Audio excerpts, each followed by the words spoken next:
প্ৰথমটো খবৰৰ সৈতে ষ্টুডিঅ'ৰ মজিয়াত মই সুদীপ্ত প্ৰতিম ভূঞা। নিশাটোৰ ভিতৰতে ৰাইজৰ দলত বৃহৎ যোগদান কাৰ্যসূচী অনুষ্ঠিত হোৱা পৰিলক্ষিত হৈছে। কংগ্ৰেছ AIDF এৰি ৰাইজৰ দলত এইবাৰ শ লোকে যোগদান কৰা পৰিলক্ষিত হৈছে। আজমল বদৰুদ্দিনক প্ৰত্যাহ্বান জনাই ৰাইজৰ দলত বৃহৎ যোগদান কাৰ্যসূচী অনুষ্ঠিত হৈছে।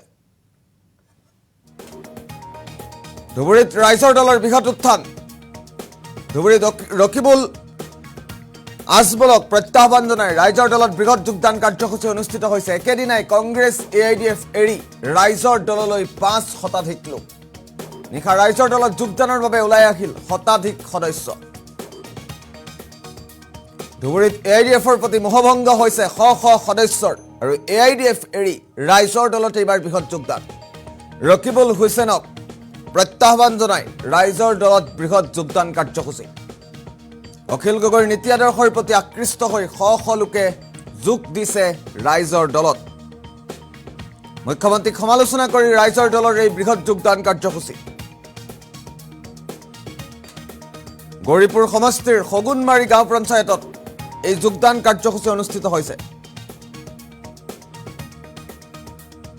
আজমলৰ পাছত ৰকিবুলৰ ভেটি খহাবলৈ তৎপৰ হৈছে ৰাইজৰ দল।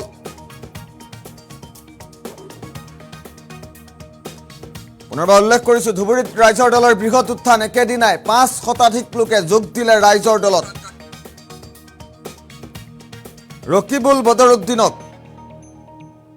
ৰকিবুল হুছেইন বদৰুদ্দিন আজমলক প্ৰত্যাহ্বান জনাই ৰাইজৰ দলত বৃহৎ যোগদান কাৰ্যসূচী। দৃশ্যাংশ আহি পৰিছে, পোনে পোনে দৃশ্যাংশ দেখুওৱাৰ চেষ্টা কৰিম। ধুবুৰীত AIDFৰ প্ৰতি মোহভংগ হৈছে শ সদস্যৰ। ইয়াৰ দৃশ্যাংশ আমি দেখুৱাইছো, যদি সম্ভৱ হয় ফুল স্ক্ৰীণত দেখুওৱাৰ চেষ্টা কৰিম দৃশ্যাংশকেইটা।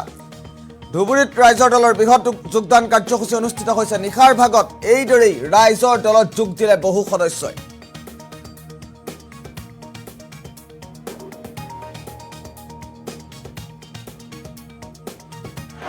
যিসকল আই মাতৃয়ে ভাবিছে যে আমি ৰাইজৰ দলত যোগদান কৰিম, সেইসকল আই মাতৃক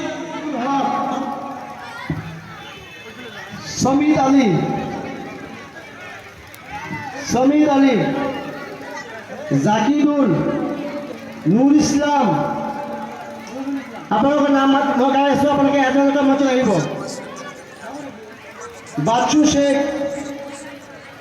আউৱাল আলী, জুল হুছেইন আলী, মকলেজুৰ ৰহমান, আব্দুল মজিদ, ৰবিউল হক, মনোয়াৰ হুসেন, আতোয়াৰ আলী আৰু এজন ৰফিকুল আছে। আজি ধুবুৰীত AIDFৰ প্ৰতি মোহভংগ হৈছে শ সদস্যৰ আৰু ৰাইজৰ দলত এইদৰে বৃহৎ যোগদান কাৰ্যসূচী।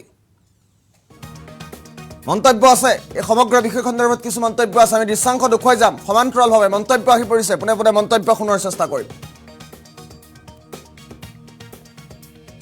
ধুবুৰী জিলাৰ ৰাইজে ৰাজনৈতিকভাৱে তেওঁলোকে যথেষ্ট অভিজ্ঞতা আৰু সাধাৰণ ৰাইজে ৰাজনৈতিক বিশ্লেষণ কৰি আজি কেইবাজন ধৰি ধুবুৰী জিলাৰ বিভিন্ন অঞ্চলত ৰাইজে আমাৰ অখিল গগৈ ডাঙৰীয়াৰ নীতিৰ প্ৰতি বা নীতি আদৰ্শৰ প্ৰতি আকৃষ্ট হৈ অখিল গগৈ ডাঙৰীয়াৰ যি নেতৃত্ব, সেই নেতৃত্বৰ প্ৰতি তেওঁলোকে আস্থা প্ৰকাশ কৰি বিভিন্ন দল, কংগ্ৰেছ AIDF বিভিন্ন দলৰ পৰা তেওঁলোকে শতপক্ষভাৱে ওলাই আহি ৰাজ্যত যোগদান কৰি আছে। ঠিক অনুৰোধৰে আজি গৌৰীপুৰ সমষ্টিৰ অন্তৰ্গত সগুনমাৰী গাঁও পঞ্চায়তৰ মামাবাজাৰত এক বিশাল যোগদান কাৰ্যসূচীৰ আমি অনুষ্ঠিত কৰিছিলোঁ।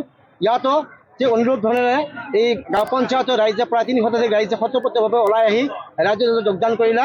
ইয়াৰ পৰা আমি বুজি উঠিছোঁ যে আগন্তুক 2026 বিধানসভা নিৰ্বাচনত ধুবুৰী জিলাৰ 2ৰ পৰা 3টা বিধানসভাত আমাৰ ইয়াৰ পৰা প্ৰতিনিধি ওলাবলৈ নিশ্চিতভাৱে অখিল গগৈ ডাঙৰীয়াৰ প্ৰতি যি ৰাইজে আস্থা প্ৰকাশ কৰিছে আৰু অখিল গগৈ ডাঙৰীয়াৰ অসমৰ বিভিন্ন সমস্যা লৈ যি ধৰণে বিধানসভাৰ ভিতৰত বাহিৰত মাত মাতি আছে, এই আটাইবোৰ কথা আমাৰ ধুবুৰী জিলাবাসী ৰাইজে গম পাইছে।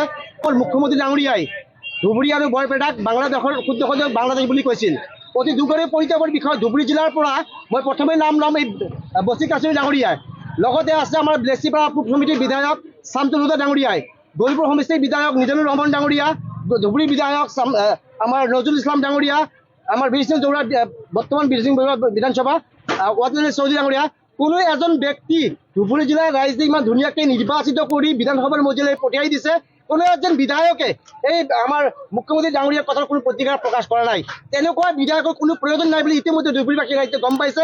গতিকে আগন্তুক 2026 নিৰ্বাচনত ৰাইজৰ দলৰ পৰা আমাৰ ইয়াত 2ৰ পৰা 3টা প্ৰতিনিধি নিৰ্বাচিত কৰি বিধায়ক বনাই নিশ্চিতভাৱে ৰাইজ বিধানসভালৈ পঠিয়াই দিব। এইটোৱে যে আহি ভাল এটা কি পাইছো, দেখা পাইছো যে নহয় মানুহবিলাকে সঁচাকে সলনি হৈছে। আগত যি ভাৱধাৰা আছিলে, আগতে যিটো ৰাষ্ট্ৰীয় দলক বিশ্বাস কৰিছিলে, এতিয়া সেইটো নাই, এইটো টোটেলি সলনি হৈ গ'ল। আজি যিটো যোগদান কাৰ্যসূচী হ'ল সঁচাকে আদৰণীয়, প্ৰশংসনীয় আৰু অনাগত দিনত আমাৰ সাংগঠনিক ভেটি মজবুত হ'বৰ কাৰণে আৰু পৰিৱৰ্তন আনিবৰ কাৰণে আজি যিখিনি কৰা হ'ল আকৌ বেছি আশা কৰিছো।